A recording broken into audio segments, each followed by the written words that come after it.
الرحیم۔ کل بیان ہوا تھا کہ اللہ کی بنائی ہوئی تخلیق کو تبدیل کرنا یہ بھی بہت بڑا جرم ہے، بہت بڑا گناہ ہے۔ شیطان نے قسم اٹھائی تھی کہ اے اللہ میں ان لوگوں کو اتنا گمراہ کروں گا کہ یہ تیری بنائی ہوئی تخلیق کو تبدیل کر ڈالیں گے۔ اس میں کچھ مثالیں دی تھیں، خواتین آئی بروز بناتی ہیں، ناخن بڑھا لیتی ہیں، سر کے بالوں کو مختلف طریقوں سے کاٹا جاتا ہے۔ تو آج بھی اسی قسم کا ایک گناہ ہے، وہ بھی اللہ کی تخلیق کو تبدیل کر دینا، اور وہ ہے مرد کا داڑھی کٹانا یا منڈوانا۔ مقصد کسی کی توہین ہرگز نہیں ہے، بہت سے لوگ یہاں بھی ایسے ہوں گے جو ابھی داڑھی نہیں ہے ان کی، لیکن بہرحال شریعت کا حکم ہے وہ تو صاف صاف بیان کرنا ذمہ داری ہے۔ اور مقصد یہ نہیں ہے کہ کسی کو کمتر سمجھنا، کسی میں کوئی گناہ اگر موجود ہے تو ہو سکتا ہے اس میں وہ گناہ ہو، دوسری کوئی خوبی ہو، اور ہم میں وہ گناہ نہ ہو لیکن اس کے علاوہ کوئی اور گناہ ہو جو چھپا ہوا ہو۔ یہ تو آخرت میں ہی پتہ چلے گا کہ نیک کون تھا، برا کون تھا۔ لیکن شریعت نے کچھ احکام ظاہری طور پر دیے ہیں، ان احکام کا خیال کرنا بہرحال ضروری۔ اسی میں ایک یہ ہے کہ مرد کے لیے چہرے پہ داڑھی رکھنا، اس کو اجازت نہیں ہے کٹانے کی، نہ چھوٹی کر سکتا ہے اور نہ ہی بالکل اس طرح سے صاف کر سکتا ہے۔ بہت سے لوگ سمجھتے ہیں کہ یہ اسلام نے ایک ایسا حکم دیا ہے جس میں بڑی آزمائش ہے۔ حقیقت میں یہ آزمائش نہیں ہے، بلکہ انسان کی فطرت ہے، مرد کی فطرت ہے۔ جیسا لباس، جیسی وضاقتہ مرد کی فطرت کا تقاضا ہے، نیچر کا تقاضا ہے، اسلام اسی چیز کا حکم دے گا، فطرت سے ہٹائے گا نہیں کبھی۔ قرآن مجید میں اللہ نے اسلام کی جو تعریف کی، فرمایا فطرت اللہ التی فطر الناس علیہا، یہ وہ فطرت ہے جس پہ میں نے لوگوں کو پیدا کیا۔ یہی وجہ ہے کہ ہزاروں سال، لاکھوں، آدم علیہ السلام سے لے کے آج سے 200، 300 سال پہلے تک پوری دنیا میں کہیں داڑھی کاٹنے کا تصور ہی نہیں تھا، نہ انگریزوں میں، نہ مسلمانوں میں، نہ سکھوں میں، نہ ہندوؤں میں، کوئی بھی دنیا میں مرد داڑھی نہیں کاٹتا تھا۔ فرعون کی داڑھی کا ذکر بھی ملتا ہے قرآن مجید میں، کافر بھی رکھتے تھے، مسلمان بھی، اس لیے کہ یہ مرد کی علامت سمجھی جاتی تھی، مرد ہے تو چہرے پہ داڑھی ہوگی۔ تو جیسے کافر اللہ کی بنائی ہوئی فطرت سے ہٹنا شروع ہوا تو الٹے الٹے کام شروع کر دیے، تو اسی کاموں میں سے ایک یہ کہ انہوں نے داڑیاں کاٹنا شروع کر دی۔ یہی وجہ ہے کہ آج سے 200 سال پہلے کے فقہا جب داڑھی کا تذکرہ کرتے ہیں تو عجیب الفاظ استعمال کرتے ہیں۔ علامہ شامی رحمۃ اللہ علیہ فرماتے ہیں وَأَمَّا يَفْعَلُهُ بَعْضُ الْمَغَارِبَةِ وَالْمُخَنَّثَةُ مِنَ الرِّجَالِ مِنْ حَلْقِ اللِّحْيَةِ وَقَصِّهِ فَلَمْ يُبِحْهُ أَحَدٌ۔ کہا کہ مغرب میں، یورپ میں بعض لوگ جو داڑیاں کاٹتے ہیں، بعض لوگ، یعنی مغرب میں بھی اس وقت، یورپ میں بھی سب نہیں کاٹتے تھے، بعض لوگوں میں جو دستور ہے داڑیاں کاٹنے کا اور وہ مردانگی کے خلاف ہے، تو اس کو کوئی بھی دنیا میں حلال نہیں کہتا۔ تو اس سے اندازہ لگانا چاہیے کہ یہ بدعت زیادہ پرانی نہیں ہے، یورپ میں بھی یہ بعد میں آئی ہے، تو یہ انسان کی فطرت ہے۔ اسی وجہ سے رسول اللہ صلی اللہ علیہ وسلم نے فرمایا کہ 10 چیزیں پیغمبروں کی فطرت ہیں، پیغمبروں کی خصلت ہیں۔ پیغمبروں کی مثال اس لیے دی کہ پیغمبر ہمیشہ وہی کام کرتے ہیں جو واقعتاً فطرت کے مطابق ہوتا ہے، کوئی ایسا کام پیغمبر نہیں کرتے جو فطرت کے خلاف۔ پیغمبر کبھی معاذ اللہ نشہ نہیں کریں گے، سگریٹ، پان، تمباکو، یہ چیزیں پیغمبروں کی غذاؤں کا حصہ نہیں ہوتی۔ پیغمبروں کی غذائیں بڑی پاکیزہ ہوتی ہیں، صاف ستھری غذائیں، ہمیشہ ایسا کام کریں گے جو نیچر کے مطابق۔ تو آپ صلی اللہ علیہ وسلم نے فرمایا 10 چیزیں پیغمبروں کی فطرت ہیں، ان 10 چیزوں میں داڑھی بڑھانا، مونچھیں گھٹانا، مونچھوں کو بڑھا دینا ایک دم بہت زیادہ سکھوں کی طرح، یہ فطرت کے خلاف ہے، یہ اس میں وحشت ہے۔ تو اسلام نے اس بارے میں بھی احکامات دیے۔ آپ صلی اللہ علیہ وسلم نے فرمایا اعفوا اللحى وقصوا الشوارب، داڑھی بڑھاؤ اور مونچھیں گھٹاؤ۔ الٹا کام ہو رہا ہے، مونچھیں بڑھائی جا رہی ہیں، داڑیاں گھٹائی جا رہی ہیں۔ اب دیکھیں اس میں اسلام کی تعلیمات کتنی بہترین ہے۔ دنیا میں 3 قسم کی تعلیمات ہیں بالوں سے متعلق۔ بعض مذاہب میں تو ہے کہ سارے بال سب جگہ کے کاٹ لو. ہندوؤں میں دیکھا ہوگا ان کے پنڈت بھویں تک اس طرح سے صاف کر لیتے ہیں, سر بھی صاف, مونچھیں بھی صاف, داڑھی بھی صاف, اور بھویں بھی, اور عجیب سے بن کے وہ کوئی عبادت کرتے ہیں. پھر سکھوں میں یہ ہے کہ کہیں کے بھی نہیں کاٹو, تو ان کے تو مونچھیں بھی, ان کی داڑھی بھی نان اسٹاپ بڑھتی رہتی ہے, بغلوں کے بال بھی, اور معلوم نہیں ایک جنگل سا بنا ہوتا ہے. اسلام نے اس بارے میں ہدایات دی ہے کہ نہ تو سب جگہ کے بال رکھنے کے ہیں اور نہ سب جگہ کے بال کاٹنے کے. زیر ناف بال ہیں, بغلوں کے بال ہیں, ان سے گندگی ہوتی ہے, ان کو صاف رکھنا چاہیے تاکہ گندگی نہ ہو. مونچھیں زیادہ بڑھ جائیں گی, چہرہ وحشتناک بن جائے گا. دہشت, لوگ کہتے ہیں نا دہشت ہے, تو چہرے سے دہشت کر کے اس نے کرنا کیا ہے؟ لوگوں کو ڈرا کے کیا کرنا ہے؟ اس چہرے پہ نورانیت ہونی چاہیے, اٹریکشن ہونی چاہیے. ڈرا کے کیا کرے گا لوگ؟ آج کل ایک بندوق رکھ لو, اس سے اتنا ڈر جائے گا, مونچھیں رکھنے کی کیا ضرورت ہے؟ چاقو رکھ لو, اس سے ڈر جائے گا. تو حکم دیا کہ بھائی, سکھ کہتے ہیں کہ مونچھیں بھی بڑی ہو, داڑھی بھی بڑی ہو. اسلام نے تعلیمات دی کہ نہیں بھائی, مونچھوں کو کم کیا جائے اور داڑھی کو بڑھایا جائے. اس میں زینت ہے.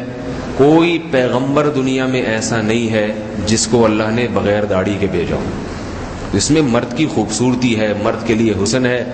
بعض چیزیں ایسی ہیں جو جتنے بھی جانور ہیں, یہ جتنی بھی اجناس ہیں, ان میں نر کو ایک اضافی خصوصیت ملتی ہے. آپ دیکھ لیں دنیا میں جتنے بھی جانور ہیں ان میں نر خوبصورت ہوتا ہے, مادہ خوبصورت نہیں ہوتی.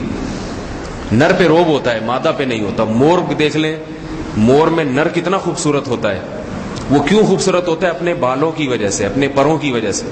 اگر مور کو خیال آئے کہ بھئی مورنی کیسی صفا چٹ بالکل ہلکی پھلکی سی ہے اور کوئی اس کو ٹینشن نہیں, کوئی پرور بھی نہیں, صفائی ستھرائی کی ٹینشن بھی نہیں, میں بھی اپنے پر جاؤں نائی کے پاس کٹوا کے سیٹنگ کرا کے آ جاؤں, تو مور رہے گا پھر؟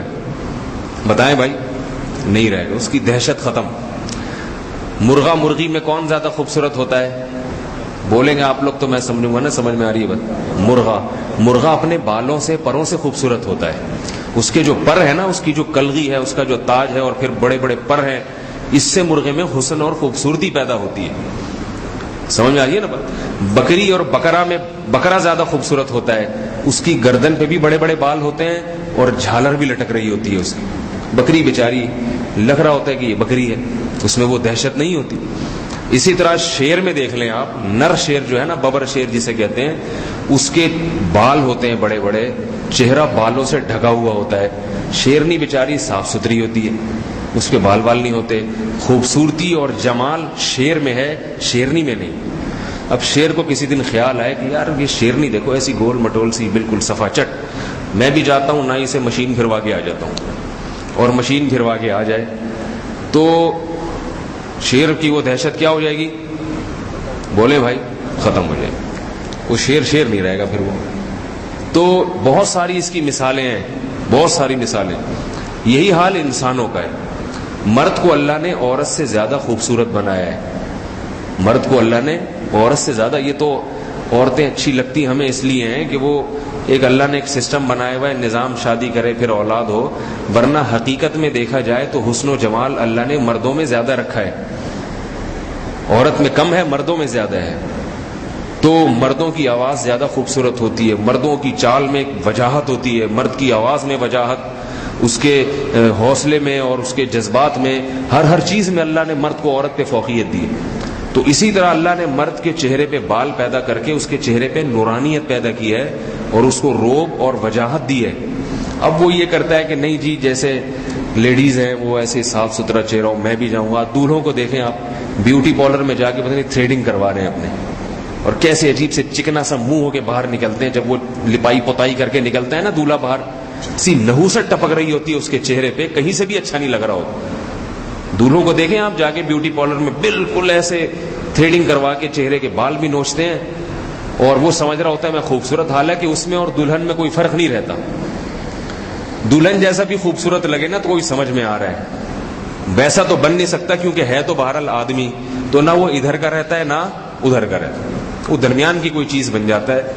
تو اللہ تعالیٰ نے یہ فطرت کے خلاف ہے. آج کل بیوٹی پارلر میں مرد جا کے اس طرح سے بال نوچتے ہیں اپنے, اور پھر کریموں کی لپائیاں ہوتی ہیں, اس کی مالشیں ہوتی ہیں کریم سے چہرے پر. تو تو یہ سارے فیشن باہر سے آ رہے ہیں، یہ مردوں والے انسانوں والے فیشن نہیں ہے. یہ جو کام عورت کا ہے وہ عورت پہ سوٹ کرتا ہے، جو مرد کا کام ہے وہ مرد پہ سوٹ کرتا ہے. تو چہرے کو داڑھی سے اللہ نے مزین کیا ہے. یہ آزمائش نہیں ہے داڑھی رکھنا، یہ تو ہمارے لیے اللہ کی طرف سے ایک انعام ہے. اور یاد رکھو داڑھی کا حکم صرف اسلام میں نہیں ہے، یہودیوں کو بھی اللہ نے حکم دیا تھا، عیسائیوں کو بھی حکم دیا تھا. تورات میں آج تک لکھا ہوا ہے، میں نے خود پڑھا ہے کہ اللہ نے موسیٰ کو کوہ طور پہ بلایا، حضرت موسیٰ علیہ السلام کو، اور نصیحت کی کہ اپنی قوم سے کہیے کہ اپنی داڑیاں نہ مڑوائیں، وہ یہ فیشن نہ آ جائے. یہی وجہ ہے کہ یہودیوں میں آج بھی جو مذہبی قسم کے یہودی ہیں پوری پوری داڑیاں رکھتے ہیں، بہت بڑی بڑی داڑیاں. ایک صاحب کہہ رہے ہیں امریکہ میں یہودیوں کی کالونی میں گیا، ایسے لگ رہا تھا جیسے سارے شیخ الحدیث رہتے ہیں یہاں پہ، بخاری پڑھاتے ہیں سارے کے سارے، اتنی بڑی بڑی داڑیاں. تو اس لیے اس کا خیال کرنا چاہیے. علماء نے لکھا ہے داڑھی کٹانا گناہ کبیرہ ہے، کیونکہ اللہ کی تخلیق کو تبدیل کرنا ہے. ایک مرتبہ رسول اللہ صلی اللہ علیہ وسلم کے پاس کسرا کے کچھ ایلچی آئے. کسرا بادشاہ تھا، اس کے کچھ ایلچی آئے، ان کی داڑیاں مڑی ہوئی تھی، کاٹی ہوئی تھی داڑیاں انہوں نے. البدایہ والنہایہ میں ہے کہ آپ صلی اللہ علیہ وسلم کی نظر جب ان کے چہرے پر پڑی تو آپ نے اپنے چہرے کو ان سے نفرت سے ہٹا لی، دوسری طرف منہ پھیر لیا اور فرمایا وَيْلَكُمَا، تم تباہ ہو جاؤ، تمہیں ایسی صورت بنانے کا کس نے حکم دیا؟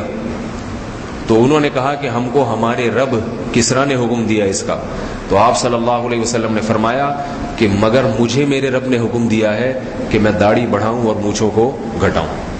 تو سوچ لینا چاہیے ہمارا رب کسرا ہے یا وہ رب ہے جو محمد صلی اللہ علیہ وسلم کا رب. یہ بھی سوچ لینا چاہیے کہ وہ تو کافر تھے، آپ علیہ السلام نے ان سے منہ کو پھیر لیا. قیامت کے دن جب حوض کوثر پہ رسول اللہ صلی اللہ علیہ وسلم کے دست مبارک سے پانی پینے کے لیے جائیں گے اور داڑھی نہ ہوئی تو وہاں اللہ کے نبی نے اگر چہرے کو پھیر لیا کہ بھئی تمہیں میری صورت بناتے ہوئے کیوں وہ ہوتا تھا، دوسروں کی صورت کیوں اختیار کر رہے ہو؟ تو ہمت کر کے رکھ لینا چاہیے. بعض لوگ یہ کہتے ہیں کہ ہم کام الٹے سیدھے کرتے ہیں، غلط غلط قسم کے. داڑھی رکھ کے کریں گے تو داڑھی بدنام ہوگی اس سے. لوگ بھی ہر ایک کو داڑھی کا تانا دیتے ہیں نا، داڑھی رکھ کے یہ کرتا ہے، شرم نہیں آتی. وہ ایک میں بتاتا ہوں نا، ایک بزرگ داڑھی تھی ان کی، وہ جا رہے تھے گاڑی میں، کسی خاتون کو ٹکر لگ گئی غلطی سے، تو وہ فوراً خاتون کہتی ہے شرم نہیں آتی اتنی بڑی داڑھی رکھ کے عورتوں کو ٹکر مارتے ہو؟ تو کہتے ہیں محترمہ یہ داڑھی ہے، بریک نہیں ہے. یہ داڑھی ہے، یہ بریک نہیں ہے. تو لوگ بھی ہر بات میں داڑھی کے تانے دیتے ہیں. تو بعض لوگوں کا یہ خیال ہے کہ بھائی اب ہم تو سینما گھر بھی جاتے ہیں اور ہم تو یوں بھی کرتے ہیں، فلاں بھی دوستوں میں اٹھتے بیٹھتے ہیں آوارہ قسم کے، داڑھی رکھیں گے تو داڑھی بدنام ہوگی، لہذا داڑھی نہیں رکھو. تو ایسے لوگوں کو جواب یہ ہے کہ بھائی صرف داڑھی نہیں، ایمان بھی بدنام ہوتا ہے اس سے. لوگ کہیں گے مسلمان ہو کے ایسے کام کرتا ہے تو ایمان بھی چھوڑ دینا چاہیے. پھر لوگ کہیں گے دیکھو نمازی ہو کے الٹے کام کر رہے تو نماز پڑھنا بھی چھوڑ دینا چاہیے. تو بجائے برائی چھوڑنے کے یہ نہیں کہ جو نیکیاں کر رہے ہیں اس کو بھی چھوڑنا شروع کر دے آہستہ آہستہ. تو داڑھی رکھ لیں، ٹھیک ہے نا، ایک گناہ تو چھوٹے گا نا. چلو سینما گھر جا رہے ہیں، آہستہ آہستہ اللہ وہ بھی چھڑوا دے گا، ٹھیک ہے نا، اور بھی دوسرے گناہ چھڑوا دے گا، غلط قسم کی صحبتوں میں بیٹھنا. لیکن کسی ایک نیکی کو چھوڑنا نہیں چاہیے کسی دوسرے گناہ کی وجہ سے. اور اگر کوئی تانا دے کہ بھائی داڑھی رکھ کے یہ غلط کام کر رہے ہو، تو اس سے کہو کہ بھائی کم از کم ایک کام تو اچھا کر رہا ہوں نا، ایک غلط کر رہا ہوں ایک اچھا کر رہا ہوں. آپ دونوں ہی غلط کر رہے ہو، نہ داڑھی ہے نہ دوسرے اچھے کام کر رہے ہو، ایک کام اچھا کر رہا ہوں. تو قیامت کے دن اس بات سے ڈرنا چاہیے کہ آپ صلی اللہ علیہ وسلم اپنے چہرے انور کو پھیر نہ لیں. اور یہ بات رکھیں، یاد رکھیں داڑھی کے بارے میں مسئلہ کیا ہے، کتنی داڑھی. حدیث میں تو مطلق الفاظ ہیں اعفوا اللحا، بڑھاؤ. تو بعض علماء اس سے یہ استدلال کرتے ہیں کہ بس ذرا بھی کہیں سے بھی کاٹنا جائز نہیں ہے، لیکن یہ بات صحیح نہیں ہے. اس لیے کہ حضرت عبداللہ بن عمر رضی اللہ تعالی عنہ سے صحیح سند سے ثابت ہے کہ آپ عمرے اور حج کے موقع پر ایک مٹھی داڑھی پکڑتے تھے، جتنے بال آئے اس سے اضافی کاٹ دیا کرتے تھے. اور یہ کام سب صحابہ کے سامنے ہوتا تھا، کسی صحابی نے آپ پہ اعتراض نہیں کیا. تو یہ اس کی علامت ہے کہ اگر یہ کاٹنا حرام ہوتا تو حضرت عبداللہ بن عمر بھی یہ کام نہ کرتے اور صحابہ آپ کو اس برائی پہ دیکھ کے خاموش نہیں ہوتے. اس لیے علماء نے لکھا ہے کہ ایک مشت یعنی تقریباً یہ 4 انگل، اس کے برابر بال رکھنا واجب ہے. اس سے زیادہ اگر ہو تو وہ کاٹنے کی اجازت، کوئی بڑھانا چاہے تو اچھی بات ہے لیکن کاٹ سکتا ہے وہ. تو ہمت کر کے رکھ لیں، انشاءاللہ اس میں ثواب ہوگا. اور یہ سوچ کے رکھیں کہ اس سے انسان کے چہرے پہ نور پیدا ہوگا. دیکھیں اس کی بہترین مثال دوں کہ کسی کی داڑھی نہ ہو, وہ داڑھی رکھ کے وحشت ناک نہیں لگتا, لیکن داڑھی ہو کاٹ کے عجیب سا لگے گا, وہ سب کہیں گے عجیب سا چہرہ ہو گیا. تو یہ بھی اس کی علامت ہے کہ رکھنے میں حسن تھا, تبھی تو کاٹ کے عجیب سا لگ رہا ہے, اور رکھ کے کوئی عجیب سا نہیں لگتا. دوسرا مسئلہ اسی میں یہ مونچھوں سے متعلق بھی بتا دوں. مونچھیں رکھنے میں یہ ضروری ہے کہ ہونٹ کا جو اوپر کا کنارہ ہے وہ کھلا رہے. کوئی بالکل بہتر تو یہ ہے کہ قینچی سے بالکل کاٹ دی جائیں, سنت عمل تو یہ. احف الشوارب کے الفاظ ہیں حدیث میں, احفا کہتے ہیں بالکل جڑ سے کاٹ دینا قینچی سے, اس طرح بہتر نہیں ہے, قینچی سے کاٹ کے بالکل برابر کر دینا, اس طرح سے بھی جائز ہے. اور اگر کوئی رکھنا چاہے کہ نہیں جی میں رکھوں گا تو رکھنے کی بھی اجازت ہے. پھر سائڈوں سے بڑھائے, اوپر کا ہونٹ کا جو کنارہ ہے یہ کھلا رہنا چاہیے. سائڈوں سے جتنی چاہے بڑھا کے یہاں کان تک لے جائے, اس سے بالٹیاں اٹھائے, ٹریکٹر کھینچے, جیسے انٹرنیٹ پہ آپ دیکھتے ہی ہوں گے. تو سائڈوں سے بڑھانا جائز ہے مونچھیں, سمجھ رہے ہیں نا. حضرت عمر رضی اللہ تعالیٰ عنہ کی بہت بڑی بڑی مونچھیں تھی, لیکن کنارے سے بڑھائی ہوئی تھی انہوں نے. بعض صحابہ نے رکھی ہیں مونچھیں, جائز ہے, مگر یہ جو ہونٹ کا اوپر کا کنارہ ہے یہ کھلا رہے, کیونکہ یہ اگر کنارہ ڈھک جائے گا تو پانی پیتے ہوئے, کھانا کھاتے ہوئے بال جو ہیں پھر سالن میں ڈوبتے ہیں, یہ بڑی کراہیت آتی ہے. ہمارے حضرت فرمایا کرتے تھے جیسے لال بیگ کو جب الٹا کر دیا جائے نا, لال بیگ, تو دیکھا اس کی ٹانگیں ایسے ایسے پھر ہو رہی ہوتی ہیں. کہتے جن کی مونچھیں اس طرح سے بڑی بھی ہوتی ہیں نا, ان کے منہ ایسے ہی لگتا ہے جیسے لال بیگ الٹا پڑا ہوا ہے. جب بات کرتے ہیں نا تو وہ ایسے ایسے کر کے ٹانگیں پھر پانی میں بھی ڈوب رہی ہیں, چائے پیے گا اس میں اس کی جو بال ڈوب رہے ہیں. تو یہ گندگی ہے, اس لیے شریعت گندگی کو پسند نہیں کرتی. اسلام تو بہت زیادہ صفائی ستھرائی کی تعلیم دیتا ہے. وہ کیسے برداشت کرے گا کہ مونچھیں پانی میں ڈوب رہی ہیں اور اسی پانی کو پھر پی بھی رہا ہے. تو اس لیے ہونٹ کا جو اوپر کا کنارہ ہے یہ سرخی نظر آنی چاہیے. تو یہ آخری درجہ ہے, بہتر تو ہے کہ نہ رکھے. رکھنا ہے تو پھر سائڈوں سے بڑھائے. اس پولیس والوں نے بڑھائی ہوتی ہے نا, مونچھ الاؤنس بھی ملتا ہے پولیس والوں کو, جو مونچھ بڑھاتے ہیں تو مونچھ کے پیسے ملتے ہیں باقاعدہ. تو وہ جن کو پیسے چاہیے وہ پھر سائڈوں سے بڑھائیں, ادھر سے بڑھا کے جتنی چاہے لے جائیں. تو اللہ تعالی ہم سب کو اپنے چہرے کو اپنے حبیب صلی اللہ علیہ وسلم کی صورت کے مطابق بنانے کی توفیق عطا فرمائے, اور اس گناہ سے, اس رمضان میں داڑھی کاٹنے کے گناہ سے توبہ کی توفیق عطا فرمائے.